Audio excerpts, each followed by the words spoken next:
Welcome back to mathematics by Bhagyalakshmi YouTube channel. So మనమైతే APSC group 2కి సంబంధించి ప్రిలిమ్స్లో sociology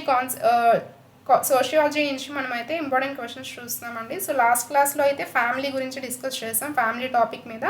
so అదేవిధంగా ఈరోజు మ్యారేజ్ టాపిక్ మీద అయితే ఇంపార్టెంట్ క్వశ్చన్స్ డిస్కస్ చేస్తున్నామండి. లేట్ చేయకుండా కాన్సెప్ట్లోకి వెళ్ళిపోదాం. ఫస్ట్ క్వశ్చన్, హిందూ వివాహ చట్టం 1955 ప్రకారం వధువు వరులకు ఉండవలసిన కనీస వయస్సు ఎంత? ఆప్షన్ ఏ 18 మరియు 18, ఆప్షన్ బి 21 మరియు 18, ఆప్షన్ సి 21 మరియు 21, ఆప్షన్ డి 18 మరియు 21. సరైన సమాధానం ఆప్షన్ బి. ఈ చట్టం ప్రకారం పురుషుడికి 21 సంవత్సరాలు, అదేవిధంగా స్త్రీకి అయితే వధువుకు అయితే 18 సంవత్సరాలు నిండి ఉండాలి. దీనిని ఉల్లంఘిస్తే బాల్య వివాహాల నిరోధక చట్టం కింద చర్యలు తీసుకుంటారు. తర్వాత ప్రశ్న, ఒక పురుషుడు తన భార్య సోదరిని వివాహం చేసుకోవడాన్ని ఏమంటారు? Important question. Option A levirate, option B sororate, option C ఏక వివాహం, ఆప్షన్ డి బహు భర్తృత్వం. సరైన సమాధానం ఒక పురుషుడు తన భార్య సోదరిని వివాహం చేసుకుంటే. సరైన సమాధానం ఆప్షన్ బి సోరోరేట్. భార్య చనిపోయినప్పుడు లేదా ఆమెకు సంతానం కలగనప్పుడు ఆమె సోదరిని వివాహం చేసుకోవడాన్ని సోరోరేట్ అంటారు. అదే భర్త సోదరుడిని పెళ్లి చేసుకుంటే లివీరేట్ అంటారు.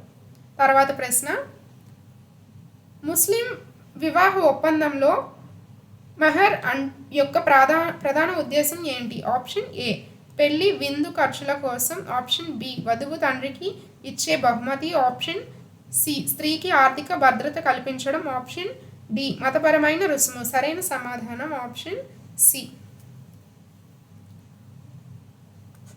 స్త్రీకి ఆర్థిక భద్రత కల్పించడం. వివాహ సమయంలో వరుడు వధువుకు ఇచ్చే లేదా ఇస్తానని వాగ్దానం చేసే ధనాన్ని మెహర్ అంటారు. ఇది పూర్తిగా వధువుకే చెందుతుంది. తర్వాత ప్రశ్న, బ్రహ్మ వివాహం ఏ రకానికి చెందింది? ఆప్షన్ ఏ ఆమోదించబడిన వివాహం, ఆప్షన్ బి ఆమోదించబడని వివాహం, ఆప్షన్ సి గిరిజన వివాహం, ఆప్షన్ డి తాత్కాలిక వివాహం. సరైన సమాధానం ఆప్షన్ ఏ ఆమోదించబడిన వివాహం అంటే అప్రూవ్డ్ వివాహం. మనుస్మృతి ప్రకారం 8 వివాహ రూపాలలో మొదటి 4 బ్రహ్మ, దైవ, ఆర్ష్య, అదేవిధంగా ప్రాజపత్య ఆమోదించబడినవి. మిగిలిన 4, ఆ మిగిలిన 4 ఏంటి అంటే అసుర, గాంధర్వ, రాక్షస, పైశాచ ఆమోదించబడినవి. సో మనుస్మృతి ప్రకారం మనకైతే 8 రకాల వివాహాలు ఉంటాయండి. ఆ 8 రకాలు ఇవే: బ్రహ్మ, దైవ, ఆర్ష, ప్రజాపత్య, అసుర, గాంధర్వ, రాక్షస, పైశాచ. ఈ మొదటి 4 కూడా అప్రూవ్డ్, అదేవిధంగా లాస్ట్లో ఉన్న 4 కూడా అప్రూవ్ చేయబడనివి, అంటే అప్రూవ్ చేయలేదు.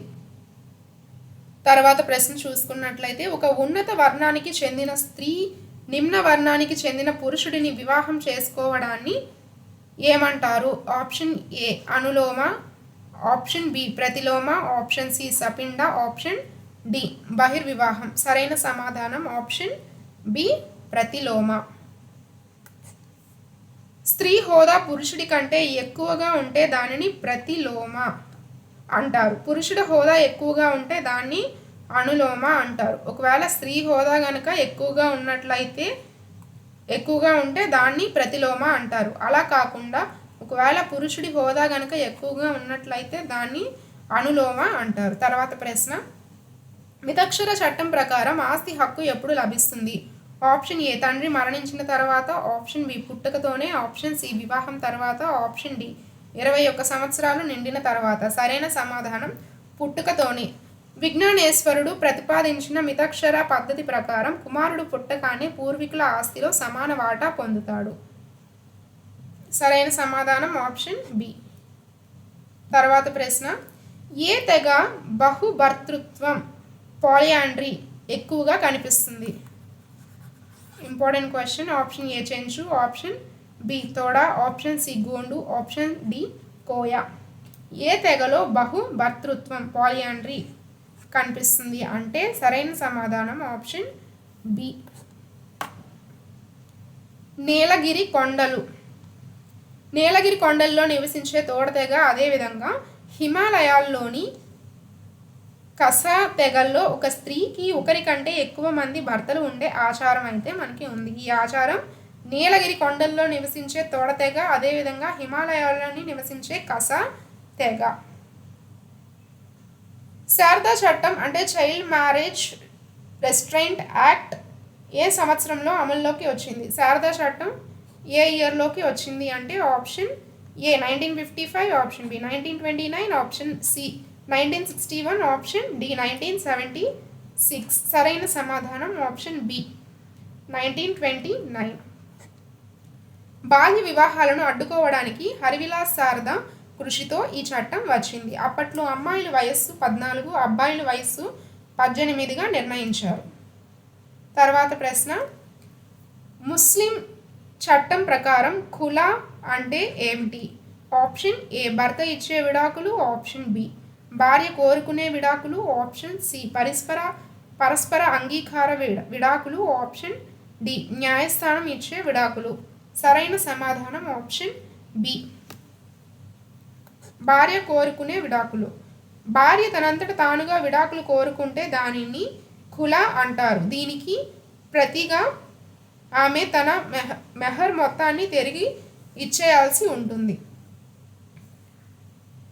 తర్వాత ప్రశ్న, హిందూ వివాహ చట్టం ప్రకారం సపిండ బంధుత్వం అంటే ఏంటి? అంటే తండ్రి వైపు ఎన్ని తరాలు? హిందూ వివాహ చట్టం ప్రకారం సపిండ బంధుత్వం అంటే తండ్రి వైపు ఎన్ని తరాలు?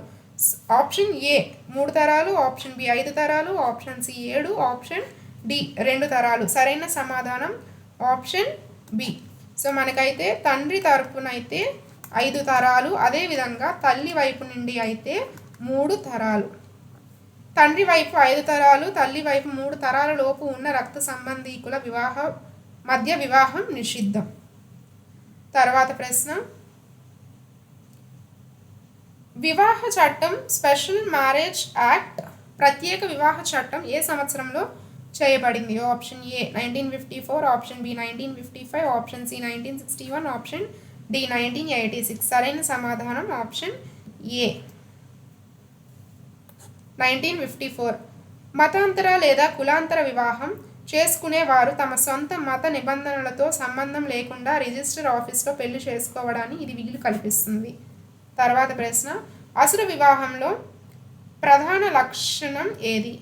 ఆప్షన్ ఏ ప్రేమించుకోవడం, ఆప్షన్ బి వధువును అపహరించడం, ఆప్షన్ సి కన్యాశుల్కం చెల్లించడం, ఆప్షన్ డి యజ్ఞం నిర్వహించడం. సరైన సమాధానం ఆప్షన్ సి కన్యాశుల్కం చెల్లించడం. వరుడు వధువు తండ్రికి లేదా బంధువులకు డబ్బు ఇచ్చి పెళ్లి చేసుకోవడాన్ని అసుర వివాహం అంటారు, కన్యాశుల్కం చెల్లించడం. తర్వాత ప్రశ్న, వరకట్న నిరోధక చట్టం డౌరీ ప్రొహిబిషన్ యాక్ట్ ఏ సంవత్సరంలో వచ్చింది? Important question. ఈ యాక్ట్స్ అన్నీ కూడా మనకి ఇంపార్టెంట్ అండి. శారదా చట్టం అయితే మనకి 1929లో వచ్చింది. అదేవిధంగా మ్యారేజ్ యాక్ట్ అయితే 1955లో వచ్చింది. ఆప్షన్ ఇప్పుడు మనం డౌరీ ప్రొహిబిషన్ యాక్ట్ గురించి చూద్దాం. Option A 1955, option B 1961, option C 1984, option D 2005. సరైన సమాధానం ఆప్షన్ బి 1969.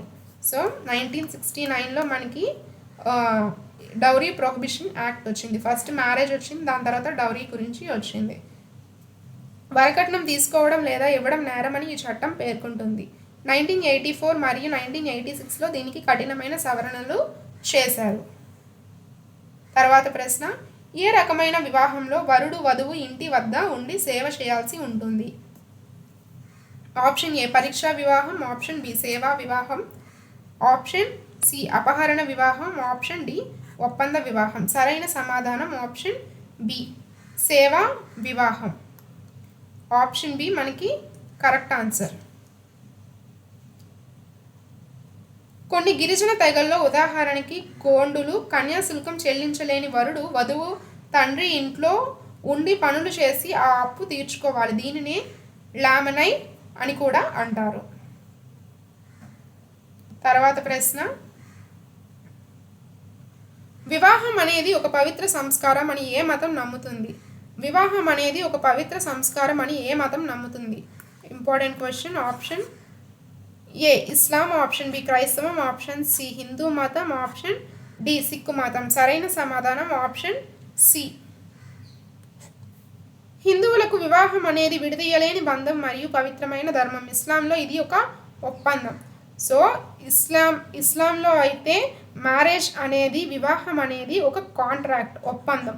అదేవిధంగా మన హిందువుల్లో ఏంటి అంటే వివాహం అనేది ఒక పవిత్ర సంస్కారం అనమాట. సో ఇది మనకైతే అడగొచ్చు కూడా, మ్యాచ్ ద ఫాలోయింగ్ టైప్లో అయినా అడగొచ్చు.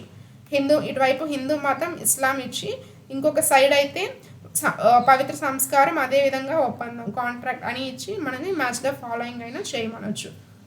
సో ఇదొక important question. So next questions అనేవి నెక్స్ట్ క్లాస్లో చూద్దామండి. వీడియో నచ్చినట్లయితే లైక్ చేయండి. ఇంకా ఎవరైనా సబ్స్క్రైబ్ చేసుకొని వాళ్ళు ఉన్నట్లయితే మ్యాథమెటిక్స్ బై భాగ్యలక్ష్మి యూట్యూబ్ ఛానల్ని సబ్స్క్రైబ్ చేసుకోండి. Thank you.